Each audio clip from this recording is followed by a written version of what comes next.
Hello students, आज हम लोग यहाँ पे करने वाले हैं, हमारा ट्राइंगल कंप्लीट हो गया है और अब हम लोग क्वाड्रिलेटरल स्टार्ट करने वाले हैं। ठीक है, आज से।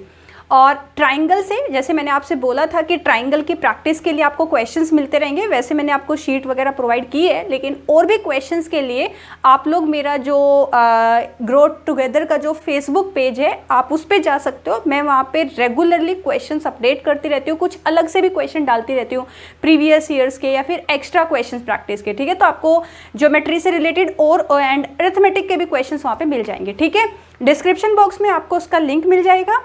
ठीक है, चलिए तो स्टार्ट करते हैं।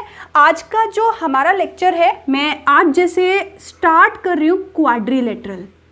ठीक है, अब क्वाड्रिलेटरल भी आपका एक पॉलीगन होता है, ट्राइंगल भी एक पॉलीगन था। क्वाड्रिलेटरल मतलब four sides and four angle का जो एक क्लोज्ड फिगर होता है, जो एक पॉलीगन होता है जिसमें फोर साइड्स होती है, वो हमारा क्वाड्रिलेटरल है।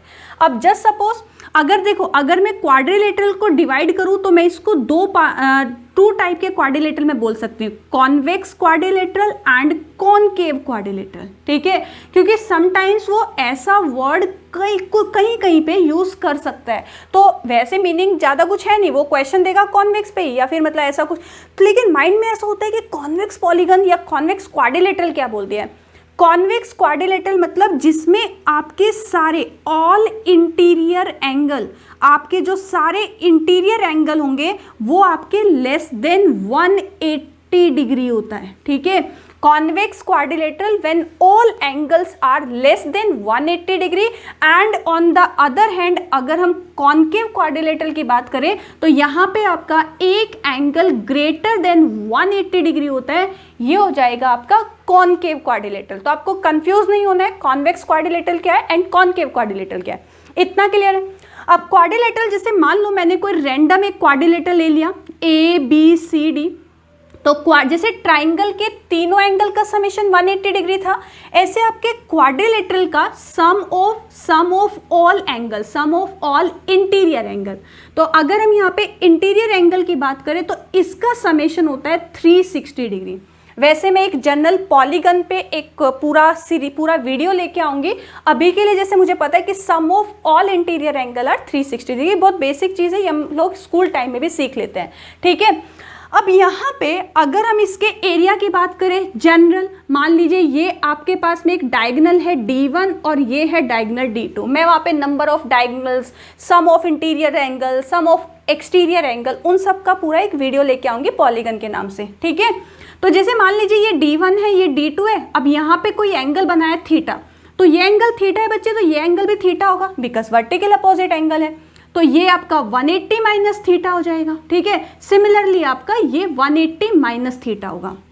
क्लियर? तो अगर मैं इसके एरिया की बात करूं तो एरिया हो जाएगा, किसी भी, मैं जेनरिक फॉर्मूला बता रही हूं, एरिया हो जाएगा half of D1 into D2 into sine theta.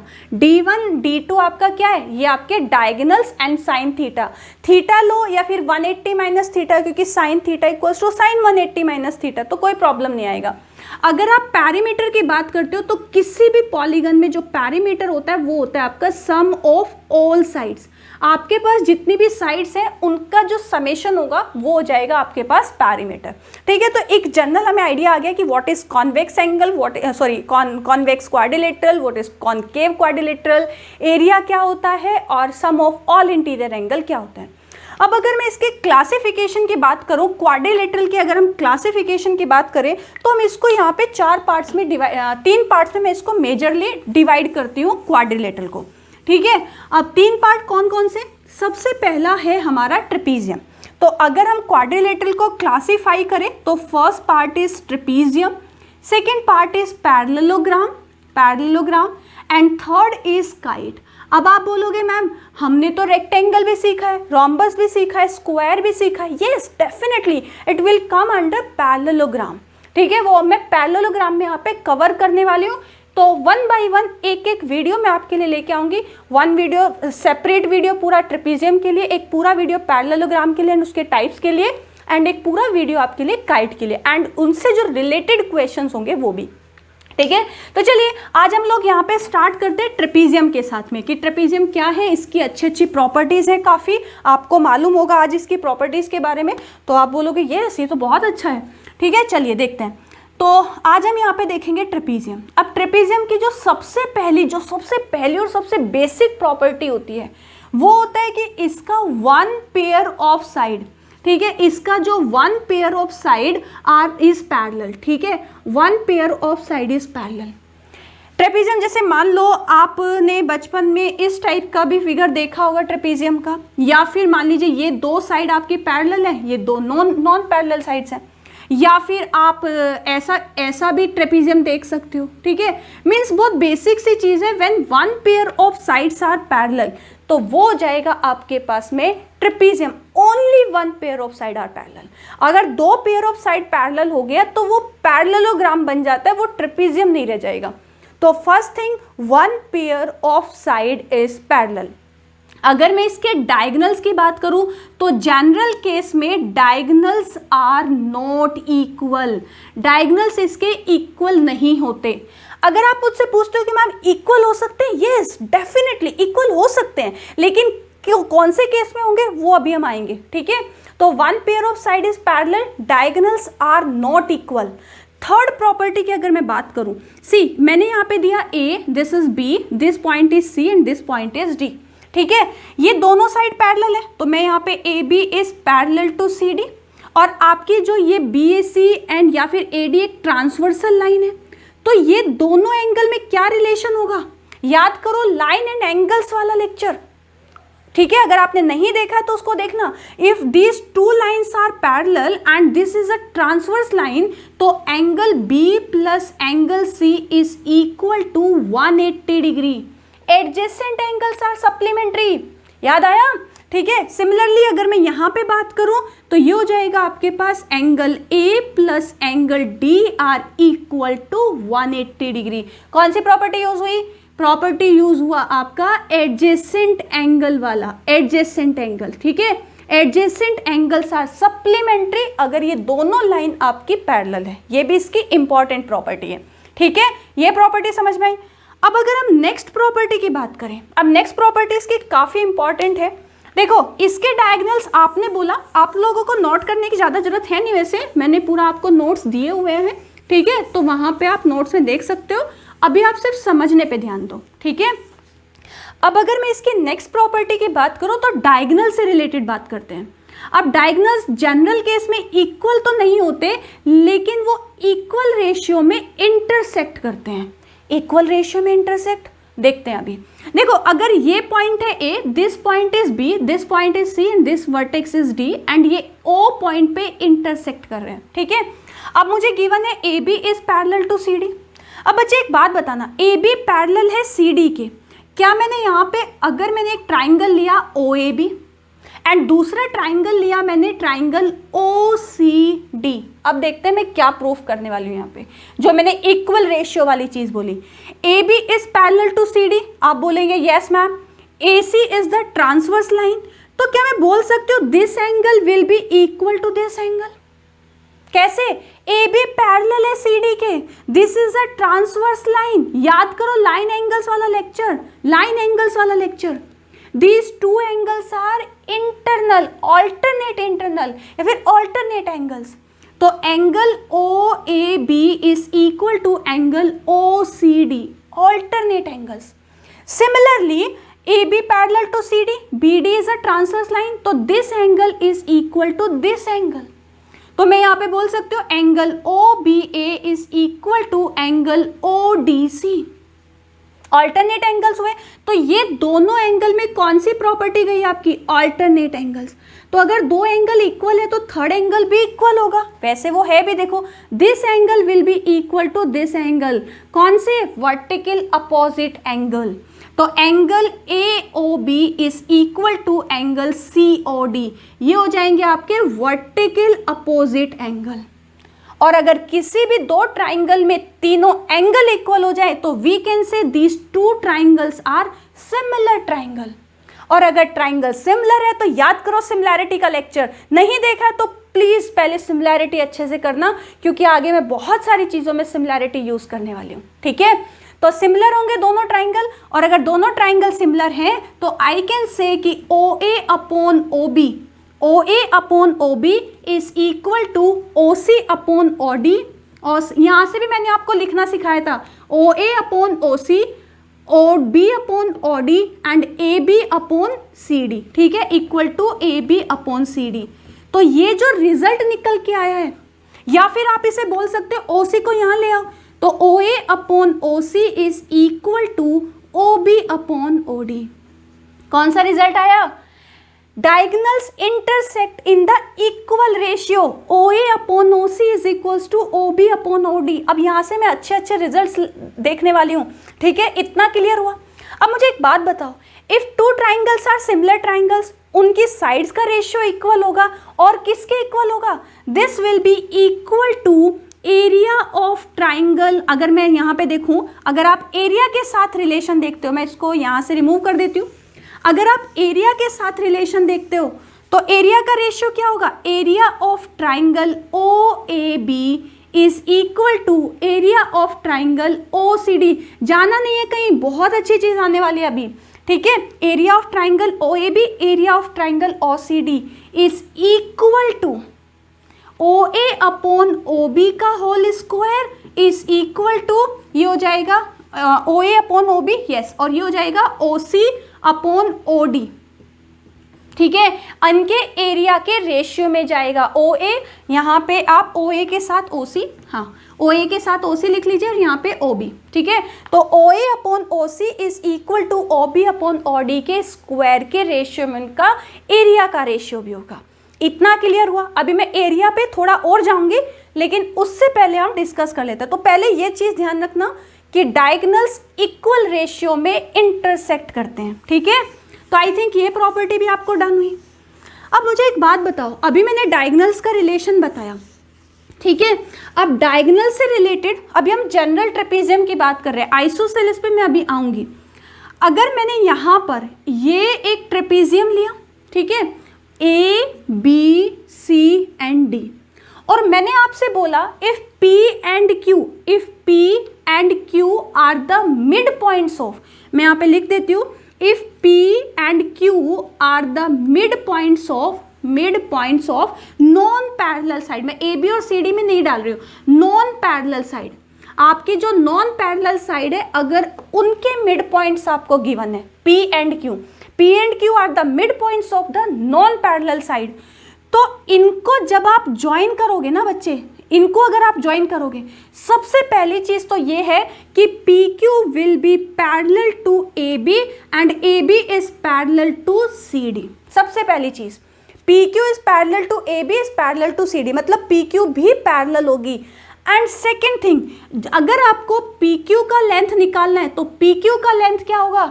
PQ का लेंथ होगा सम ऑफ पैरेलल साइड, इसलिए मैं AB में फॉर्मूला नहीं दे रही हूं ताकि आपको जनरल फॉर्मूला याद रहे, sum of parallel side divided by 2।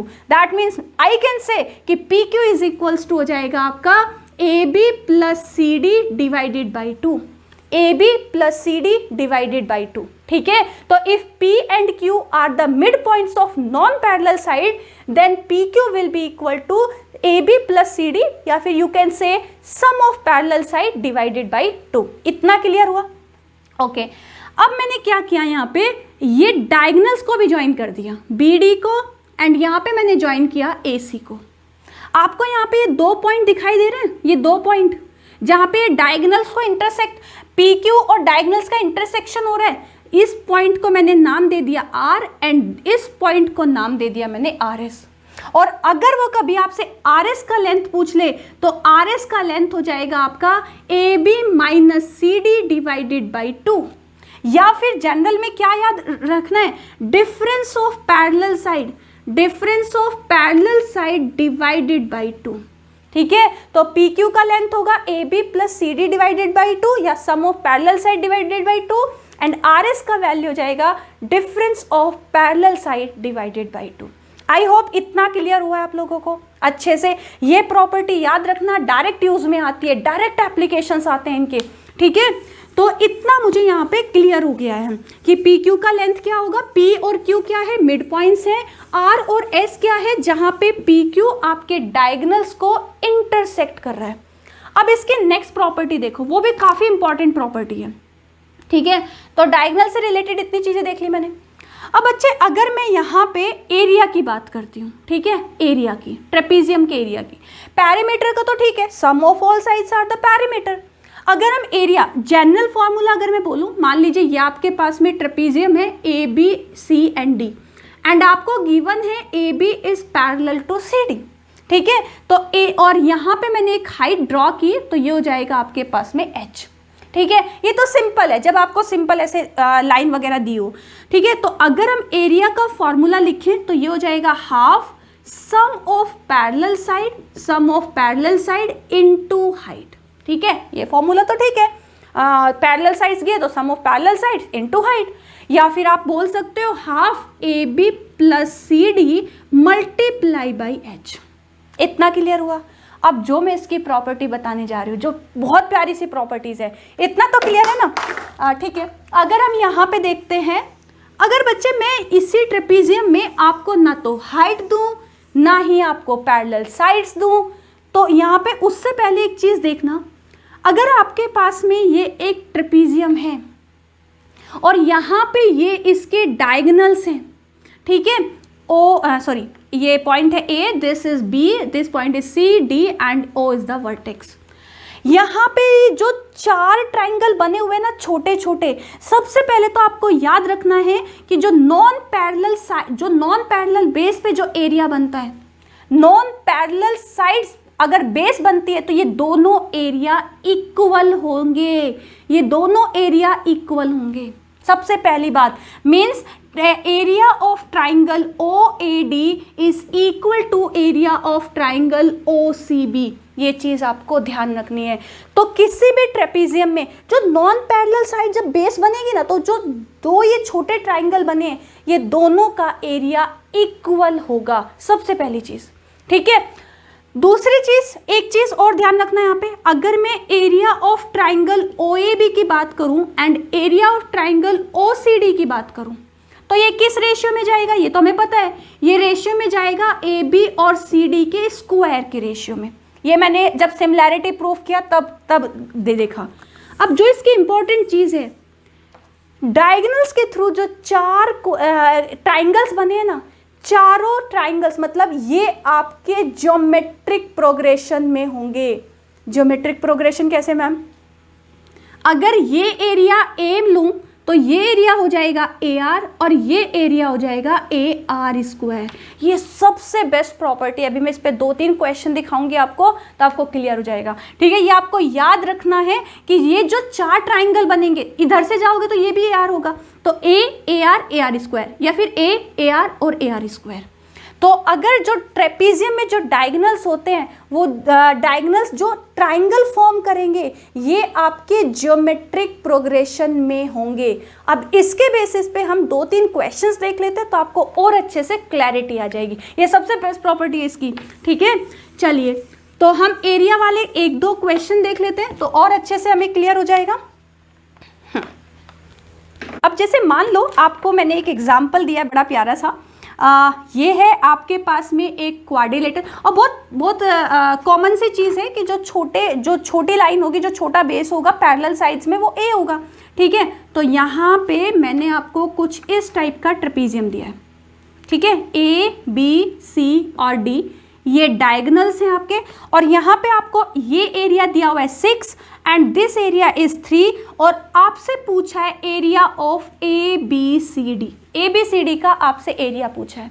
बहुत सिंपल है मैम, अगर ये 3 है तो ये 3 है, आप ही ने तो बोला था कि ये जो नॉन पैरेलल साइड्स पे जो एरिया बनेगा वो इक्वल होगा। सेकेंड थिंग, ये आपकी CD अगर बिगर साइड है तो ये आपका, और वैसे भी दिख रहा है, देखो अगर ये AR है, ये तो AR ही होगा, तो ये AR स्क्वायर ही हो सकता है। तो अगर AR स्क्वायर की वैल्यू 6 और AR की वैल्यू अगर 3 है, तो क्या मैं A का वैल्यू नहीं निकाल सकते? यहाँ से आराम से निकाल सकते हो। अगर आप इसको डिवाइड करते हो तो R का वैल्यू आ जाएगा 2, और अगर r का वैल्यू 2 है तो ar का वैल्यू 3 और r का वैल्यू 2, तो a का वैल्यू कितना हो जाएगा? a का वैल्यू हो जाएगा 3/2। ठीक है, तो ये वैल्यू हो जाएगी आपके पास 3/2। पूरे ट्रेपेजियम का एरिया निकालना है तो ऐड कर दो, 6, 3, 9 और 3, 12 और 1.5 ये, तो आंसर हो जाएगा आपके पास 13.5। कोई फॉर्मूला लगाया मैंने, कोई एडजेसेंट एंगल नहीं देखा, कोई ऑल्टरनेट एंगल्स नहीं देखा, इतनी प्यारी सी प्रॉपर्टी ने आपने इतना अच्छा सा क्वेश्चन सॉल्व कर दिया, तो आंसर हो जाएगा आपके पास में 13.5। एक दो क्वेश्चन और देखते हैं। ठीक है, जैसे इसी पे जो हम ये ज्योमेट्रिक प्रोग्रेशन की बात कर रहे हैं, इस पे एक क्वेश्चन और देख लेते हैं। आपको यहाँ पे क्वेश्चन दिया हुआ है, ये साइड्स दी हुई है मुझे यहाँ पे, ठीक है, और इसमें आपको ये एरिया गिवन है। जस्ट सपोज मैं ले लेती हूँ यहाँ पे, ये 9 एरिया गिवन है मुझे और ये एरिया मुझे गिवन है 4, और मुझे पूरे का एरिया फाइंड आउट करना है। ठीक है, A, B, C और D।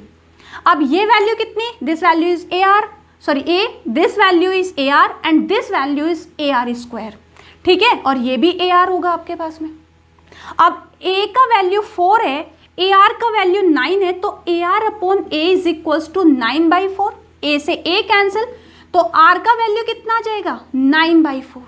A का वैल्यू आपको 4 गिवन है, आपको चाहिए AR स्क्वायर का वैल्यू, तो A का वैल्यू है 4, AR स्क्वायर हो जाएगा 81/16, तो ये बनेगा आपके पास 81/4।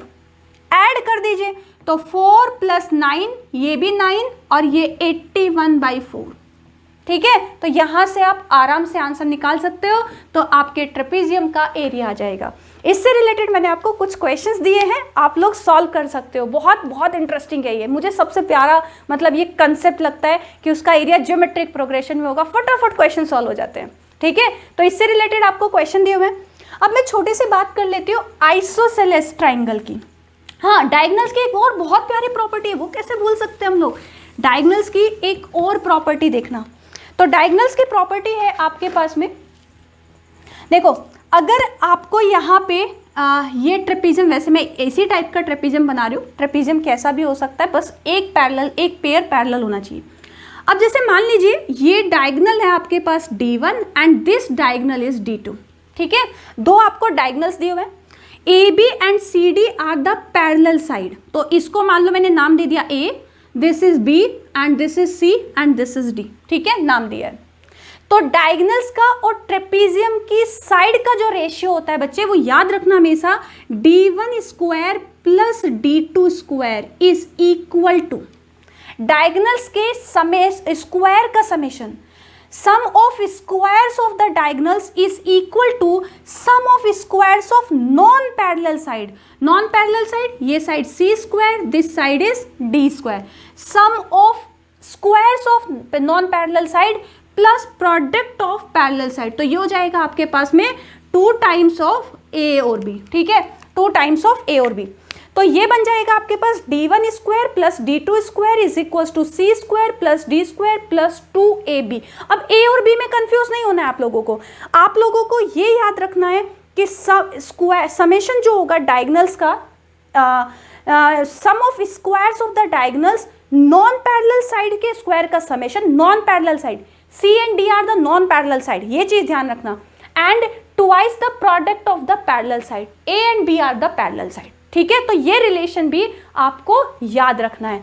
ठीक है, अब मैं आपको एक बार समझा देती हूँ यहाँ पे आइसोसेलेस ट्राइंगल, उसके बाद आप लोग क्वेश्चंस की प्रैक्टिस कर लेना। आपको ट्रेपेजियम से रिलेटेड कोई भी डाउट हो, कोई भी क्वेश्चन हो, आप मेरे फेसबुक का जो ग्रो टुगेदर का जो पेज है, ऑफिशियल पेज, आप उस पर कोई भी क्वेश्चन वहाँ पे डाल सकते हो। ठीक है, चलिए, तो मैं डेफिनेटली वहाँ पे आंसर दूंगी। अब हम बात करते हैं आइसोसेलेस ट्रेपेजियम, जो आपके माइंड में चल रहा था कि मैम क्या साइड इक्वल हो सकती है। बच्चे, अगर हम आइसोसेलेस ट्रेपेजियम की बात करते हैं, सिर्फ और सिर्फ non parallel side can be equal. Isosceles trapezium मतलब ये चीज याद रखना, कोई भी साइड नहीं, only non parallel sides, non parallel sides are equal isosceles trapezium में। ठीक है, तो अगर आपके पास ये AB और ये CD है और ये अगर आइसोसेलेस ट्रेपेजियम तभी हो सकता है जब आपके पास AD is equals to BC, क्योंकि ये दो साइड तो मैंने यहाँ पे पैरेलल ली हुई है। तो if AB and CD are parallel and AD equal to BC, तब आपका ये आइसोसेलेस ट्रेपेजियम होगा। और सबसे खूबसूरत सी प्रॉपर्टी क्या होती है आइसोसेलेस ट्रेपेजियम की, कि इनके जो डायगोनल्स होते हैं वो इक्वल होंगे। और भी एक दो और भी बहुत प्यारी प्यारी सी प्रॉपर्टी है, वो अभी हम देखेंगे। आइसोसेलेस ट्रेपेजियम के डायगोनल्स इक्वल होते हैं, यस आपने सही सुना है, ठीक है। तो ये हो जाएगा आपके पास AC is equal to BD if any trapezium are isosceles या non parallel sides are equal then their diagonals are equal, ठीक है। तो AC is equal to BD हो जाएगा। एक तो ये बहुत खूबसूरत सी प्रॉपर्टी है।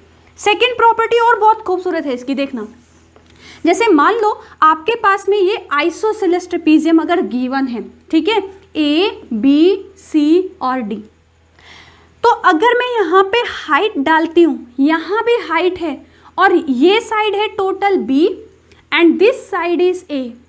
तो अगर आपने यहाँ पे हाइट ड्रॉ की तो ये साइड हो गई आपके पास में A, और जो रिमेनिंग पार्ट है वो इक्वल डिवाइड होगा। इक्वल कैसे? अब ये इतना A है पूरा B, तो बचा क्या B माइनस A, तो ये B माइनस A/2 एंड ये भी आपका B माइनस A/2 होगा। जैसे मान लो अगर ये मैं x लेती हूँ तो ये भी आपका x होगा। एक एग्जाम्पल से समझते हैं, ठीक है, और अच्छे से क्लियर होगा। जैसे मान लो कि आपके पास में ये ट्रेपेजियम है, ये है 16, ये है 25। अगर ये आइसोसेलेस ट्रेपेजियम है, ये इंपॉर्टेंट प्रॉपर्टी है, बहुत ज़्यादा काम आएगी, सीरियसली बोल रही हूँ। यहाँ पे अगर आप हाइट ड्रॉ करते हो तो ये आपका 16 होगा, बचा कितना 9 बचा। 9 में से ये 4.5 होगा और ये भी 4.5 होगा, लेकिन कब? जब ये आइसोसेलेस ट्रेपेजियम है, ये सिर्फ तब पॉसिबल है, अदरवाइज नहीं, ठीक है। अगर ये आइसोसेलेस ट्रेपेजियम है तो isosceles trapezium diagonals are equal, और जो जब आप हाइट ड्रॉ करोगे तो ये दोनों इक्वल पोर्शन निकल के आएगा, ठीक है। तो ये आपकी आइसोसेलेस ट्रेपेजियम की प्रॉपर्टी थी। वन मोर थिंग, अगर आपको कभी भी साइक्लिक